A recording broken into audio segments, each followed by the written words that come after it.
이스라엘은 하나였던 이 이스라엘이 둘로 나뉘어졌죠. 나뉘어져서 북쪽은 여로보암이 다스리고 남쪽은 르호보암이 다스리게 됩니다. 유다의 르호보암이 죽자 그의 아들, 오늘 본문을 보면 아비암이 왕이 됩니다. 그의 어머니가 누구였냐? 어제도 살펴보았지만 마아가였습니다.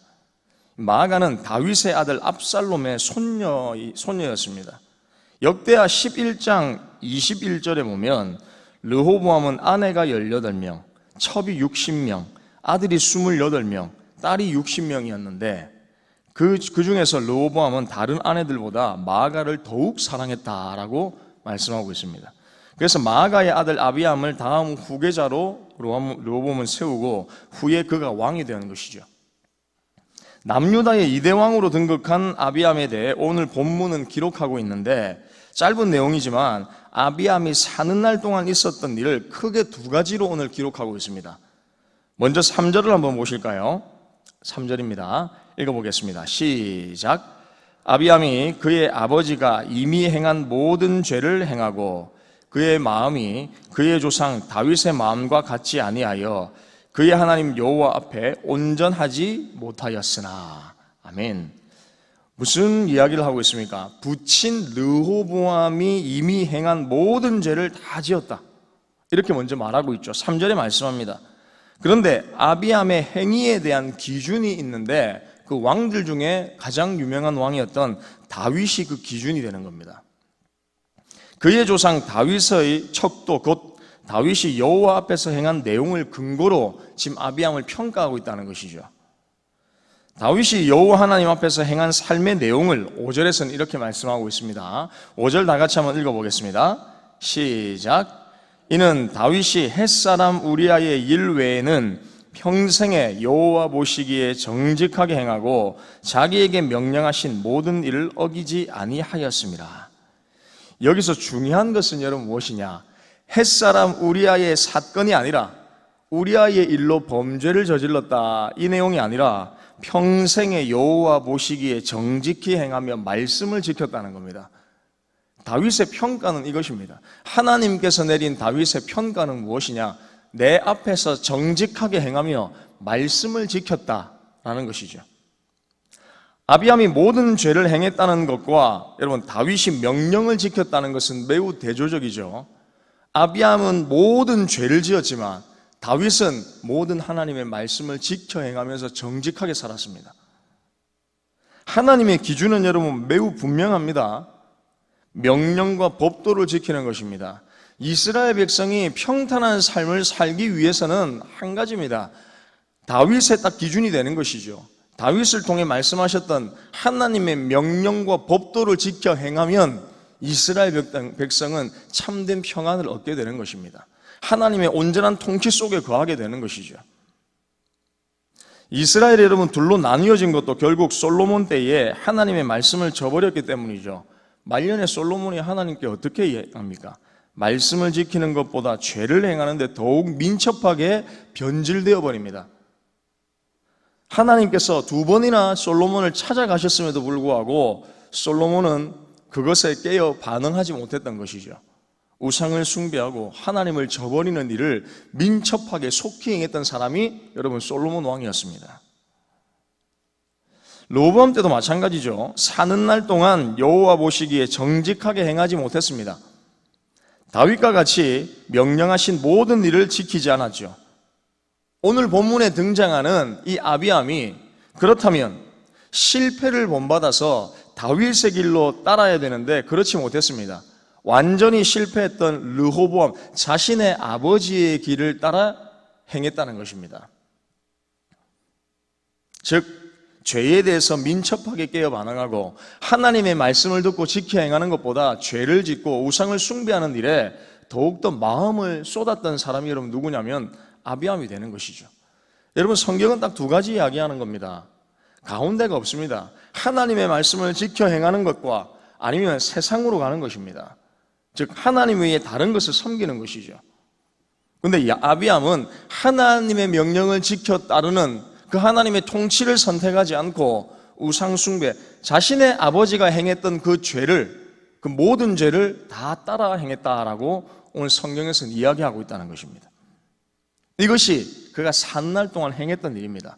또 한 가지가 여러분 6절과 7절 상반절에 오늘 말씀하고 있습니다. 6절과 7절 상반절 다 같이 한번 읽어보겠습니다. 시작. 르호보암과 여로보암 사이에 사는 날 동안 전쟁이 있었더니 아비암과 여로보암 사이에도 전쟁이 있으니라. 아멘. 르호보암 때에 분열된 남유다와 북이스라엘 간의 전쟁이 아비암 때도 그대로 이어졌다는 것이죠. 아비암의 의사와는 상관없이 다툼과 전쟁이 북이스라엘과 남유다 사이에서 끊임없이 일어났다는 것입니다. 달리 말하면 그것은 르호보암과 여로보암 사이의 불화가 그 후세대에도 계속 지속되고 있었다는 것을 오늘 성경에서 우리 가운데 말씀해 주고 있다는 것이죠. 그것을 강조하고 있다는 겁니다. 아비암 자신이 여로보암에게 싸움을 걸었던 것이 아니라 르호보암 가문과 여로보암 가문 간의 불화로 인해서 자연스럽게 아비암과 여로보암도 여전히 전쟁 가운데 놓여져 있었던 것이죠. 역대하 여러분 13장에는 아비암과 여로보암의 전쟁 기사가 자세하게 기록되어 있습니다. 역대하 13장에 나타난 아비암과 여로보암 사이의 전쟁은 아비암이 유다의 왕이 된 지 2년, 곧 여로보암이 이스라엘을 다스린 지 20년 되었을 때에 발생합니다. 그런데 중요한 것은 결론적으로 이 전쟁에서 수적인 열세를 가지고 있었던 남유다의 아비암이 결국 승리하게 됩니다. 하지만 전쟁의 승리보다 중요한 것은 여러분 무엇이냐면 오늘 6절에서 말씀하고 있죠. 아비암이 사는 날 동안 무슨 일이 있었는가? 여러분, 만약 하나님께서 온전하게 통치하고 하나님의 뜻을 따랐던 아비암이었다면 하나님의 평안과 하나님의 승리와 하나님의 진리의 길을 따랐다라고 성경에서는 기록했겠지만 그렇지 않았습니다. 전쟁이 끊이지 않았다는 겁니다. 죄를 짓기에 바빴다는 겁니다. 6절의 말씀처럼 사는 날 동안 전쟁이 있었다는 것이죠. 분열되지 않아야 할 이스라엘이 분열되고 같은 민족끼리 전쟁을 할 이유도 없는데 이들의 불순종으로 인해 대를 이어서 지금 전쟁을 계속 이어가고 있는 겁니다. 무고한 피를 계속 흘리고 있는 것이죠. 오늘 본문에서 아비암을 평가할 때에 모든 죄를 지었던 것과 사는 날 동안 전쟁을 한 것입니다. 이 두 가지입니다. 아비암을 평가할 때 성경은 이 두 가지로 압축합니다. 죄를 지었다. 자신의 아버지의 지었던 모든 죄를 아비암도 따라 지었고 그가 사는 날 동안 전쟁이 있었다라고 평가하는 겁니다. 이것은 여러분 결코 유익한 일이 아니죠. 죄를 짓는 것이 여러분 유익한 일입니까? 전쟁을 치르는 것이 여러분 우리 인생에 있어서 유익한 일입니까? 누군가의 불화가 있고 다툼이 있는 것이 여러분 유익한 일이 절대 아닙니다. 한 나라를 통치하는 왕으로서 죄를 범하는 것과 무익한 피를 흘리게 하는 것은 결코 온전치 못한 일이라는 것입니다. 아비암의 일생 동안 이것이 발생했다는 것이죠. 여러분, 다윗을 평가할 때 오늘 다윗이 우리아의 일 외에는 어떤 죄도 없는 것처럼 오늘 본문에서 말씀하고 있지만 그렇지 않습니다. 우리아의 일뿐 아니라 다윗은 그 외에도 많은 죄를 범한 사람입니다. 연약한 사람이었죠. 특히 하나님의 명령을 어기고 이스라엘의 국력을 확인하고자 인구조사를 실시하는 큰 죄를 범하고 그로 인해 수많은 희생자를 낳기도 했습니다. 그렇다면 여러분 다윗에게 왜 이런 평가를 내릴까요? 다윗은 사는 날 동안 자신의 연약함으로 인해 죄를 범했을 때에 언제나 즉시 하나님께 죄를 회개하며 겸손하게 하나님의 뜻을 구하는 자리에 나아갔기 때문입니다. 이것이 여러분 다윗과 오늘 본문에 나타난 아비암의 차이인 겁니다. 결정적인 차이는 여기서 나는 것입니다. 하나님께서 우리 인생을 평가하실 때에 사는 날 동안 평가하실 때에 여러분 우리가 온전하지 못하죠. 죄를 짓게 됩니다. 넘어지게 됩니다. 바로 그럴 때에 하나님 앞에 우리의 삶이 무너졌을 때에 우리가 어떠한 모습으로 하나님 앞에 나아가느냐, 하나님 이것을 보시고 우리의 삶을 평가한다는 겁니다. 고개를 빳빳하게 들고 하나님 나는 내 뜻대로 살 수 있습니다, 하나님이 아니더라도 나는 내 힘으로 살 수 있습니다 라가 아니라 하나님 저는 연약합니다, 저를 용서해 주십시오, 하나님의 도움이 필요합니다 라는 겸손한 자세로 주님 앞에 엎드릴 때에 하나님께서 오늘을 살아가는 저와 여러분들 가운데서도 다윗과 같은 평가를 내릴 수 있다는 것이죠. 사랑하는 여러분, 사는 날 동안 우리는 무엇을 의지하며 살겠습니까?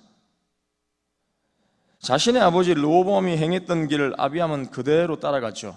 아버지의 모든 죄를 행하며 자신의 의지와는 상관없이 사는 날 동안 전쟁이 일어났습니다. 하나님의 뜻을 구하지 않는 우상 숭배와 회개함이 없는 교만함이 이들의 특징이었다는 것입니다. 말씀 마무리하겠습니다. 사랑하는 성도 여러분, 성경은 이들의 기준을 다윗으로 제시하는데 그가 완전해서가 아니라 죄를 범해도 즉시 하나님께 엎드려 회개하며 하나님의 뜻을 구하는 겸손함을 보였기 때문입니다. 악한 길을 가는 것이 우리의 기준이 아니죠. 다윗과 같이 하나님 보시기에 정직히 행하며 말씀이 우리 가운데 임할 때에 두려워함으로 따라 행하는 것이 저와 여러분들이 살 길입니다. 유일하게 걸어가야 될 온전한 길이라는 사실을 믿으시길 바랍니다. 만일 아비암이 사는 날 동안 자신의 아버지 르호보암의 길에서 떠나 다윗의 길로 행했다면 성경에서 등장하는 평가는 완전히 달라졌겠죠. 여호와 보시기에 정직히 행하는 자가 되시기를 축복합니다. 그래서 우리가 사는 날 동안, 저와 여러분들이 사는 날 동안 하나님의 명령을 지켜 정직히 행함으로 인해 놀라운 은혜의 복을 날마다 경험하며 살아가는 저와 우리 동북의 모든 성도님들 다 되시기를 주님의 이름으로 축복합니다. 이 시간 화면에 나와 있는 두 가지 기도 제목을 읽고 기도하겠습니다. 우리의 선택과 판단의 기준을 세상 가치에 두지 않게 하옵소서. 사는 날 동안 다윗과 같이 하나님의 말씀 앞에서 정직히 행하는 삶을 살게 하옵소서. 아멘. 기도하겠습니다. 하나님, 아비암은 르호보암의 길을 따랐습니다. 자신의 아버지가 지었던 모든 죄를 당연히 짓고 그가 사는 날 동안 전쟁이 끊임없이 펼쳐졌습니다. 하나님, 우리가 사는 날 동안 여호와 앞에서 어떠한 행실을 통하여 어떠한 모습으로 주님 앞에 서야 될지를 분명하게 깨닫게 하여 주시옵소서. 다윗과 같이 우리가 넘어진다 할지라도 연약해 있다 할지라도 주님 앞에 하나님의 말씀 앞에 두려워함으로 떨리는 마음으로 나아가 겸손하게 하나님의 뜻을 구하는 우리의 모습들을 되어줄 수 있도록 역사하여 주시고, 우리가 사는 날 동안 죄악 가운데 머물러 있는 것이 아니라 세상 가치가 우리의 기준이 아니라 철저하게 정직하게 하나님의 말씀을 행하며 그 말씀 앞에 두렵고 떨리는 마음으로 겸손하게 믿음으로 반응할 수 있는 삶이 되어줄 수 있도록 주님 역사하여 주시옵소서. 그래서 하나님께서 허락하시는 놀라운 은혜의 복을 날마다 누리며 살아갈 수 있도록 축복하여 주시옵소서. 감사를 드립니다. 예수님의 이름으로 기도합니다. 아멘.